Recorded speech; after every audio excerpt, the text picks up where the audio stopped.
네, 통계청장 교체 논란이 계속되고 있는 가운데 국회 운영위에서도 이 문제를 놓고 여야가 공방을 벌였습니다. 통계청장 논란은 결국 문재인 정부의 경제 정책과도 맥이 닿는 문제인데요. 문재인 정부 경제 정책의 투톱이라고 할 수 있는 장하성 경제정책실장 그리고 김동연 경제부총리 정례 회동을 오후에 갔습니다. 그동안 갈등설 본인들은 부인하고 있습니다만 갈등설이 계속 나오고 있는 데 대한 새로운 해법을 제시할 수 있을지 관심을 모으고 있습니다.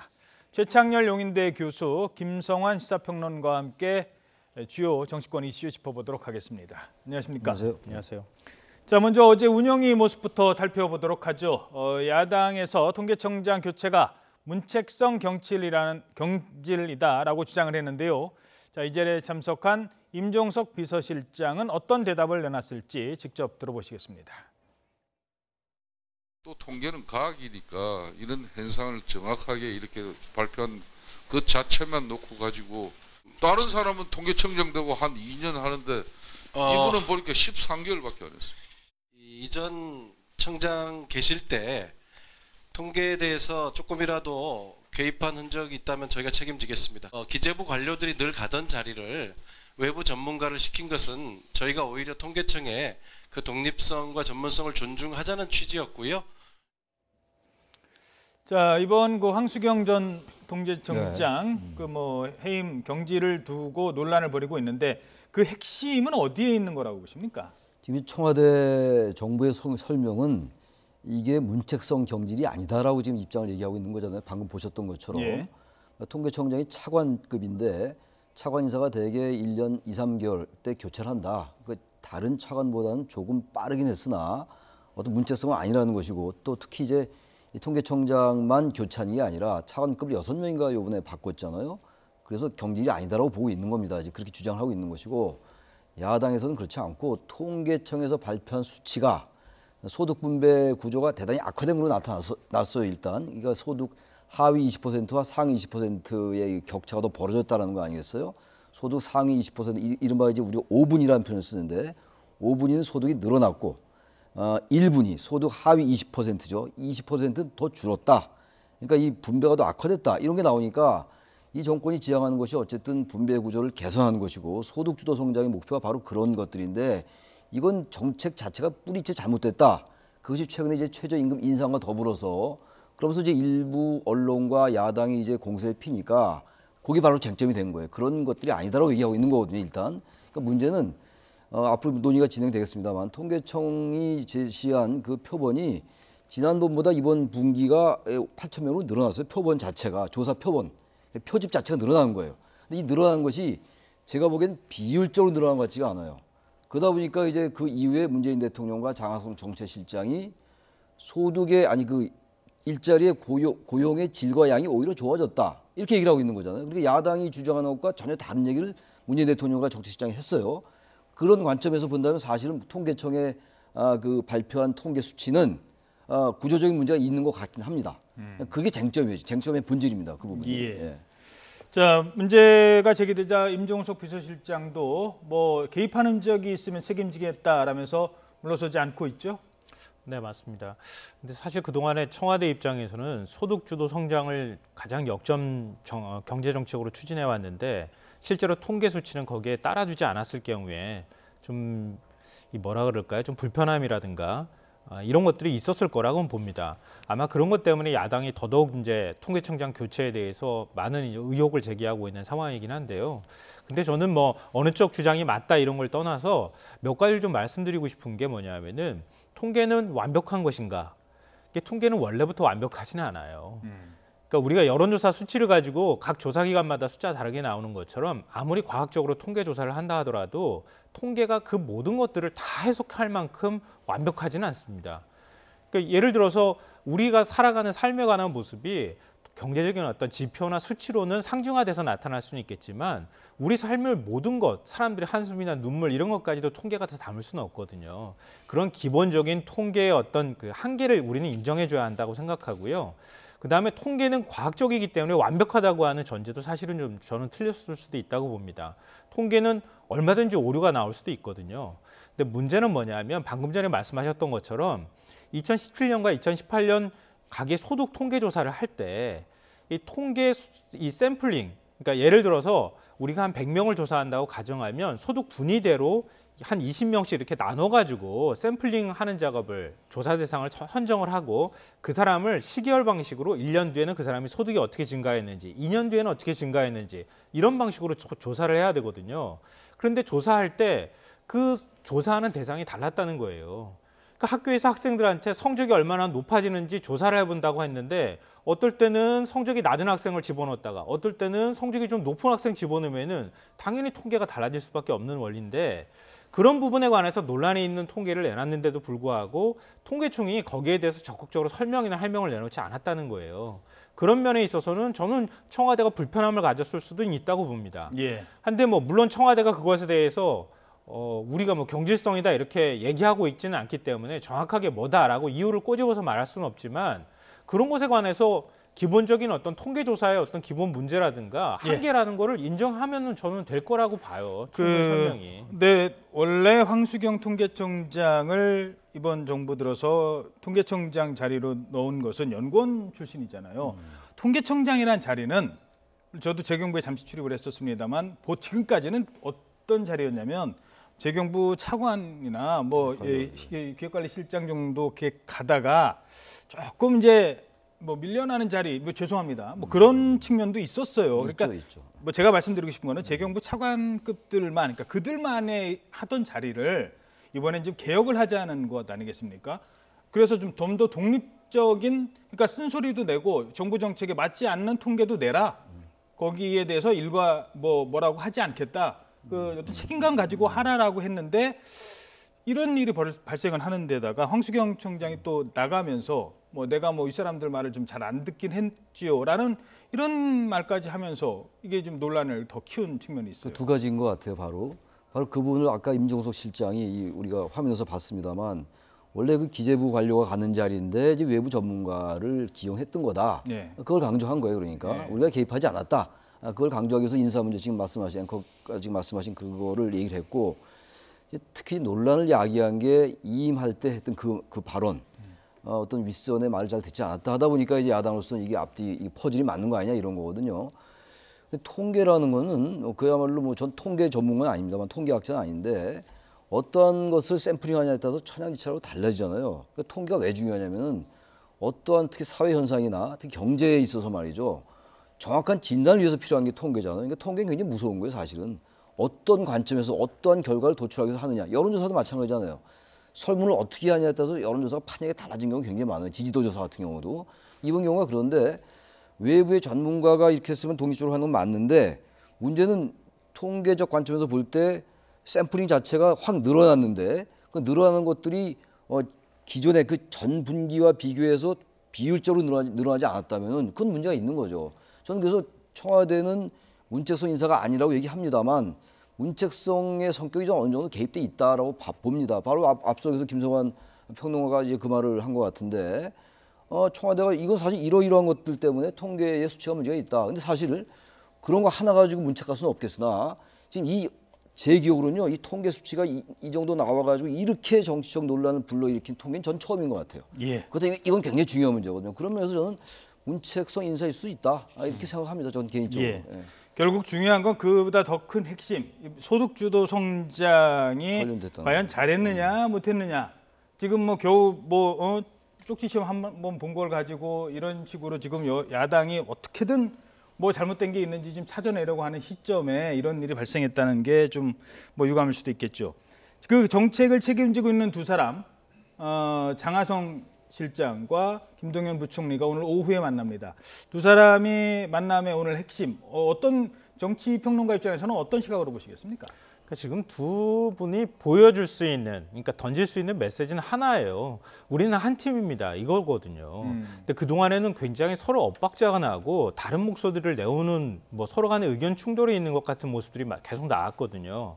근데 문재인 대통령이 직을 걸라 이렇게 얘기하고 난 직후부터 시작해가지고 지금 이른바 이제 김앤장이라고 불리는 두 사람이 굉장히 호흡을 맞춰가는 모습들을 보여준다는 거죠. 예. 그러니까 저는 이제 소득주도 성장이 맞느냐, 혁신 성장이 맞느냐, 뭐 공정경제가 맞느냐 이런 차원을 떠나서 경제에 있어서 정부가 일관성 있게 뭔가 국민들한테 경제 정책을 추진해 나간다는 모습을 보여줄 필요가 있었는데 이게 최저임금 인상 문제가 나왔을 때 그때 소상공인들이 반발할 때 정부가 적극적으로 그런 단일한 메시지를 보여줬어야 하는데 그런 걸 제대로 보여주지 못했다는 거예요. 그러니까 굉장히 혼선을 많이 빚다가 이제야 좀 뭔가 정리하려고 하는 모습을 보여주는 것이다. 그래서 오늘 만난다 하더라도 일관성 있게 우리 그러니까 문재인 정부의 경제 정책을 추진하겠다고 하는 메시지를 던지는 차원의 대화들이 오고 갈 거라고 봅니다. 예.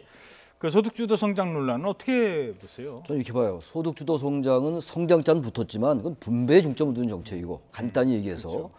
혁신성장은 성장에 방점을 찍는 거예요. 그러니까 우리가 다 전통적으로 알고 있는 것처럼 분배와 성장은 일견상충됩니다 분명히.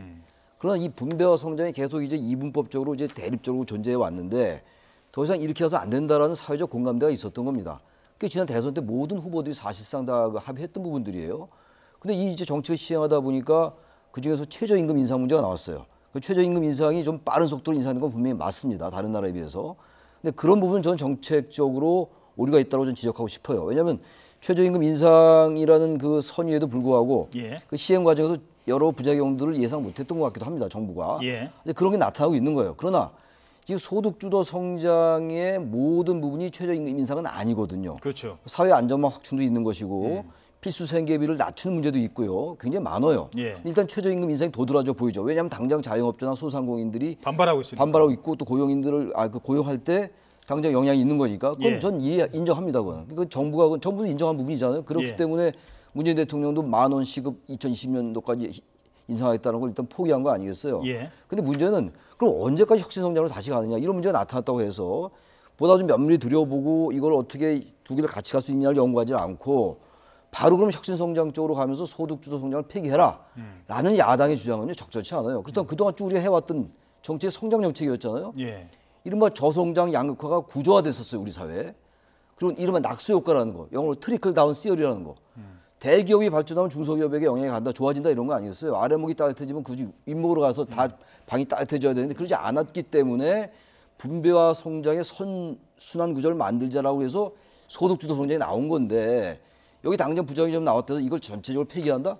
그럼 우리나라의 사회경제적 패러다임을 완전히 사회경제적 패러다임을 완전히 그 이전으로 돌리자는 얘기밖에 안 돼요. 그래서 지금 최저임금 인상에 대해서 단기적 처방책도 내놓고 정부가 인정할 부분 인정하고 고칠 부분 고친다 하더라도요. 예. 기본적으로 소득주도 성장을 폐기하면은 양극화는 더 심해져. 말하자면 양극화를 해결하기 위해서 소득주도 성장을 내놨는데 그렇다고 해서 양극화 때문에 소득주도 나오는데 소득주도 성장 때문에 양극화가 됐다. 이런 논리는 말이 안 된다 이런 얘기예요. 예, 알겠습니다. 그 정부가 내년도 예산안을 내놨는데 뭐 이거 같은 측면입니다만 아무래도 이제 일자리 예산, 공공부문 일자리 예산을 많이 늘리다 보니 내년도 예산안이 거의 뭐 470조가 넘습니다. 뭐 전년도에 비해서도 근 10% 가까이 지금 증액을 했고 일단 통과 가능성 어떻게 보세요? 쉽지 않을 것도 같고요. 그렇죠. 상당히 아마 진통이 있을 수밖에 없을 것 같습니다. 특히 방금 전에도 말씀하셨던 것처럼 자유한국당이 소득 주도 성장에 대해서 기본적으로 부정적인 입장을 취하고 있기 때문에 특히 뭐 이제 공무원 증원에 관한 문제라든가 이런 것에 대해서 상당히 많은 비토를 할 가능성이 있어 보이고요. 마지막에는 뭐 결국은 이제 서로 양보하는 선에서 타협을 이루지 않을까 그런 생각은 하는데 다만 이제 이런 문제는 있습니다. 지금 우리 한국 경제 상황에서 이렇게 470조 원이나 되는 슈퍼 예산을 편성할 필요가 있겠는가라고 하는 부분에 대해서는 저는 개인적으로 동의하지는 않습니다. 왜냐하면 2008년 금융위기 때 그 직후에도 지금 10%가 넘는 예산 증액이 이루어졌거든요. 예. 그때 기본적인 논리도 지금 물이 바짝바짝 논에 말라가니까 물을 갖다가 일단 퍼넣어줘야 그럼 뭐 거기서 뭔가 기르더라도 기를 수 있는 상황 아니냐 이런 논리였거든요. 예. 그러니까 이번에도 사실 그런 논리로 설명이 가능하다. 다만 거기에 들어가는 재원은 어떻게 할 거냐 이런 부분인데 한국 경제가 OECD 전체적으로 볼 때에도 재정 건전성이 이렇게 나쁜 국가도 아니거든요.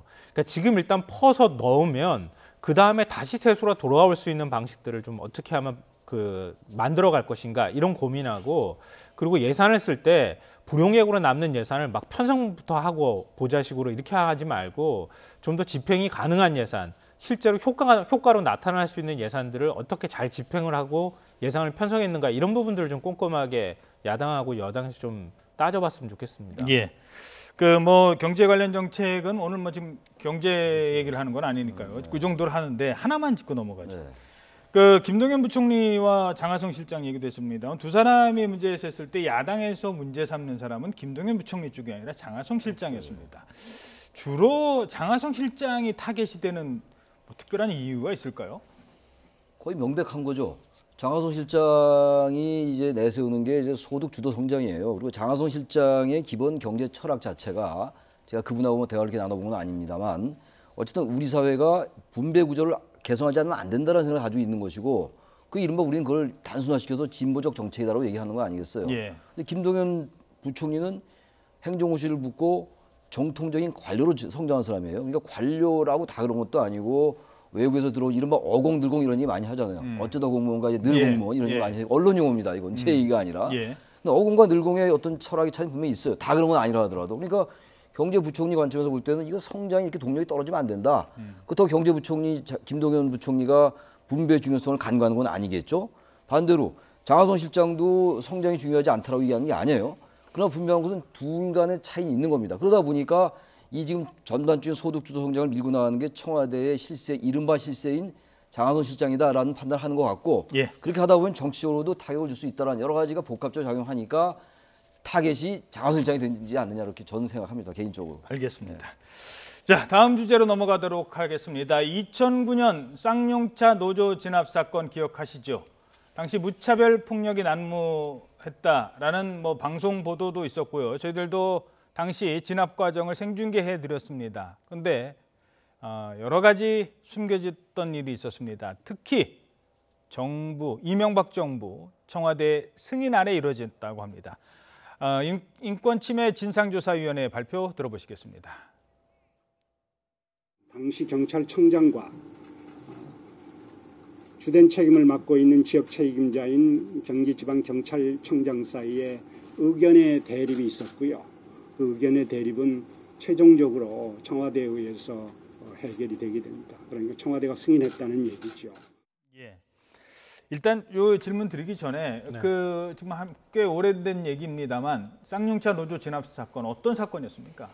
이게 2009년 8월에 있었던 일이었었죠. 쌍용차 파업 사태 아마 많은 분들이 기억하실 겁니다. 노조원들이 경찰과 대치하는 회사 안에서 대치하는 일이 벌어졌고 또 회사 측에서 고용했던 용역과 함께 뭐 서로 새총을 쏘기도 하고 아주 극렬하게 서로 간에 이제 물리적으로 충돌하는 일이 발생했는데 당시에 봤을 때는 노조가 굉장히 과격성을 갖고 있는 노조가 정리해고에 반발해서 저렇게 회사 공장을 점거하고 그리고 이런 사태까지 만들었다. 이렇게 그 당시에 언론에서도 그렇게 얘기를 했고 여론도 사실 그쪽으로 많이 기울었었거든요. 근데 이번에 경찰청 진상조사위원회가 조사를 해보니까 오히려 파업 유도에 가까웠다고밖에 볼 수가 없다는 겁니다. 왜냐하면 당시 쌍용차 사태가 나중에 드러난 사실이지만 분식을 통해서 엄청나게 적자 규모로 부풀렸다고 하는 사실이 또 드러났고요. 그것 때문에 정리해고가 이루어졌다고 하는 것도 확인된 사실입니다. 그런데 당시 경찰이 사측과 같이 얘기를 해서 어떻게 하면 이 파업 중인 노조원들을 어떻게 하면 진압을 할 수 있을지 이런 것까지 사전에 협의를 했다고 하는 사실이 드러났고요. 더 충격적인 것은 당시에 경찰 특공대가 투입돼서 거의 대테러 작전에 준하는 작전을 펼쳤다는 겁니다. 예를 들어서 테이즈건이라든가 아니면 우리가 2급 발암물질로 규정하고 있는 최루액을 헬기에서 막 무차별 분사를 한다거나. 그 이번에 이제 밝혀졌죠. 네, 이런 일이 벌어졌고 그 작전 더 놀라운 사실은 그 작전을 계획한 당사자가 이 당시 조현호 경기청장이었는데 강일학 경찰청장을 이른바 패싱하고 청와대와 직거래하듯이 청와대의 작전 계획을 설명하고 청와대가 그것에 대해서 최종 승인을 한 다음에 이런 작전이 이루어졌다는 겁니다. 청와대에는 이용호 비서관이라는 영포라인이 있었고요. 네. 근데 결국 뭐 그 비서관한테까지 보고가 됐다 그러면은 이명박 대통령 당시 대통령한테까지 보고가 됐고 승인이 났기 때문에 이런 작전이 가능하지 않았겠느냐 이런 얘기가 나오는 거죠. 그러니까 다시 한번 정리를 하면 경찰의 그 진압행위 자체의 불법성이 있었다고 하는 것이고요. 이런 것들을 그 경찰에서 진압 작전을 하는 데 있어서 경찰 지휘부 라인이 아니라 청와대에 직접 보고하고 승인을 받은 작전이었다는 게 이번에 새롭게 드러난 것이죠. 당시 강일학 경찰청장은 강경한 진압 작전은 반대를 했다고 합니다. 그런데 경찰청장을 경기청장이 패싱을 하고 청와대에 직보를 하고 청와대랑 직접 얘기를 해서 승인을 받아냈다. 그리고 그 조현호 당시 경기경찰청장은 나중에 그 다음에 뭐가 되죠? 진급했죠. 경찰청장이 되잖아요. 예. 그 내용을 좀 어떻게 봐야 되나요? 2009년도니까 시간은 꽤 흘렀죠. 쌍용 자동차 그 파업에 대해서 아니 그 해고 정리해고에 대해 정리해고 이후에 지금 많은 분이 또 돌아가셨어요. 그렇죠. 자살도 했고 지금 대한문 앞에서 그 계속 지금 그 텐트 치고 그 지금 시위 그 항의하고 있는 거 아니겠어요? 그렇죠. 버스 타고 가다 항상 느끼는 건데 보고 있는 건데 뭐 잘 설명했으니까 전 중언부언하지 않고 국가가 이른바 합법적인 폭력을 가지고 물리적 폭력을 가지고 시민을 국가가 주권자인 국민을 폭력으로 진압한 이 사안이에요. 이거 그게 본질입니다. 예. 그러니까 자본과 노동과의 기본적인 대립 구조는 있는 것이고 분식회계 때문에 이제 정리해고가 됐고 이런 것들에서 항의하면서 그 과정에서 파업이 있었고 그래서 이제 외부 세력을 끌어들여서 막 진압을 하다가 이제 경찰까지 진압에 투입이 된 건데 설령 경찰 입장에서 볼 때 이거 어떤 법을 어긴 부분이 있다 하더라도 거기에 맞는 그 해체를 아니 그 해산시켰어야죠. 이런 식으로 이 테이저건이라는 건 대테러 작전 때 쓰는 건데 그러니까 결국은 그 파업 노동자들은 테러범으로 본 거예요. 그렇지 않고 이거 사용할 수 없는 거 아니겠어요? 우리 예. 논리적으로 볼 때 최루액에도 아까 너 얘기처럼 그 2급 발암 물질이 들어간 걸 최루액을 살포하고 말이죠. 이거는 반드시 바로 잡아야죠. 예. 이런 것들이 지금 국가가 항상 일상적으로 자행해 왔다라는 게 드러난 그런 사건이 이 사건의 본질이다 이렇게 그렇죠. 봅니다. 예. 예. 일상적으로 폭력과 이 경찰력의 차이점, 경찰도 몽둥이를 휘두를 수 있고 뭐 체류액을 쏠 수도 있습니다만 그걸 경찰력과 폭력과의 차이점은 정당성이 있는 거죠. 정당성이 이게 공권력의 지평도 정당하게 지평을 해야죠. 거기 예. 나와 있잖아요. 규범에. 근데 그걸 뭐 넘어도 한참 넘은 거죠. 예. 이건 국가가 폭력을 행사한 거라고 볼 수밖에 없다 이런 얘기죠. 짧게 부탁드리겠습니다. 그래서 이걸 처벌을 하려고 하는데 이게 시효가 또 지났다면서요? 네, 맞습니다. 그러니까 지금 공소시효가 이미 지나가지고 관련자들을 처벌하기가 좀 쉽지 않은 상황이 돼 있는데요. 예. 아마 지금 쌍용차 사태로 그동안에 고통을 받았던 노동자들이라든가 또 가족들 지금 30명이 그 스스로 목숨을 끊고 이런 일들이 벌어졌거든요. 근데 최소한 우리가 이제 세월호 참사 때도 얘기했지만 이 진상이 무엇인가 그걸 알아야 그래야 아픈 걸 견딜 수 있는 거 아니겠습니까? 예. 근데 그것을 이제 첫 단추를 이번에 꼈다고 볼 수 있고요. 그래서 어제 저분들은 저 빗속에서도 이명박 전 대통령의 수감하고 있는 동부지법까지 가가지고 저렇게 항의 시위를 벌이고 있습니다. 그런데 시간이 지났다네요. 그러니까 만약에 국가의 그 경찰의 어떤 그 무리한 대응을 통해서 거기서 다친 분들이라든가 이런 경우가 있을 경우에는 국가를 상대로 해서 배상 청구 소송을 낼 수도 있을 것 같고요. 예. 이 후속 조치가 좀 뒤따라줘야 할 필요가 있을 것 같습니다. 예. 이제부터 시작이라고 볼 수 있을 것 같습니다. 뭐 잘못했는데 뭐 어떻게 할 것이냐가 아니라 바꿀 수 있는 방법을 찾아야죠. 앞서 저희 취재 기자가 전했습니다만 이해찬 지금 민주당 대표 구미에서 첫 현장 최고위를 합니다. 구미라는 곳이 우리 정치사에서 민주당과 조금 안 어울린다라고 생각하시는 분도 있을 텐데 어떤 관계가 있는 또 겁니까? 구미하면 떠오르는 이제 이미지가 박정희 전 대통령의 그렇죠. 생가가 있는 것 이게 떠오르잖아요. 당연히 거긴 민주당인 대단히 어색한 곳일 수 있죠. 근데 이번에 이해찬 대표가 행보를 그쪽에 가서 이제 그 회의를 주재하고 이러는 거란 말이죠. 근데 이번에 아까도 뭐 기자 리포트에서도 나왔습니다만 6.13 지방선거에서 또 그 구미는 그 경북 지역에서는 유일한 구미시장. 구미시장은 장세웅 시장인가요? 민주당 예. 장시장 민주당 후보가 당선됐어요. 예. 그런 또 상징성도 또 있어요. 전혀 다른 의미의 상징성인데 그렇죠. TK로 갈 수 있는 교두보가 마련된 거죠. 말하자면. 그건 뭐 민주당 과거는 뭐 입장에서. 이제 완전 불모지였으니까 네. 다른 지역과 다른 불모지 구미 네. 같은 곳은. 근데 일단 산업 문제도 여기서 계속 문제가 제기되고 있는 것이고 성장 문제. 또 구미하면 박정희 정권 때 어떤 그 공단을 꾸려서 거기서 상당히 이제 경제 성장을 일으켰던 그런 곳이기도 해요. 그러니까 여러 가지 정치적인 상징성도 있고 경제적인 최근에 여러 가지 논란과 관련된 것도 있고 아마 그래서 그것을 택한 것이 아닌가 이렇게 생각이 됩니다. 예, 짧게 부탁드리겠습니다. 그렇지만 다른 사람도 아닌 이해찬 대표, 진보가 앞으로 뭐 한 20년은 더 집권해야 된다라고 주장하는 분이 보수 핵심 지역을 갔다는 건 어떻게 보십니까? 그러니까 이해찬 대표에 대한 평가는 되게 엇갈리고 있는 것 같아요. 그러니까 이해찬 대표가 과거 이제 총리 시절에 버럭 총리, 뭐 하다못해 별명도 독사 뭐 이런 식의 어떤 뭐 이런 얘기했는데 네, 그런 이미지가 굉장히 강하기 때문에 민주당 특히 이제 여당 대표로서 일방 독주식 뭐 당을 운영하는 거 아니겠느냐 이런 우려들이 굉장히 많았는데 실제로 지금 최근 며칠 동안 보여주는 행보는 상당히 좀 파격적인 모습에 가까운 것 같습니다. 근데 그건 거꾸로 얘기하면은요. 지금 정부 여당이 취할 수 있는 방법이 이것밖에 없기 때문이기도 합니다. 왜냐하면 민주당이 가지고 있는 의석이 129석밖에 안 되거든요. 그러니까 결국 야당이 협조를 얻어야 하는 과제들도 있고요. 또 이해찬 대표가 지금 그동안에 많이 강조해왔던 20년 집권을 하기 위해서는 이번에 이제 경남에는 깃발을 꽂았던 거잖아요. 그러니까 경북은 앞으로 어떻게 할 것인가 이런 거에 대한 고민도 사실은 해야 됩니다. 그런 것에 있어서 첫 상징적인 조치로 아마 구미를 방문한 것이 아닐까 싶습니다. 예, 알겠습니다. 앞으로의 행보도 지켜보도록 하죠. 지금까지 최창렬 용인대 교수, 김성환 시사평론가였습니다. 두 분 고맙습니다.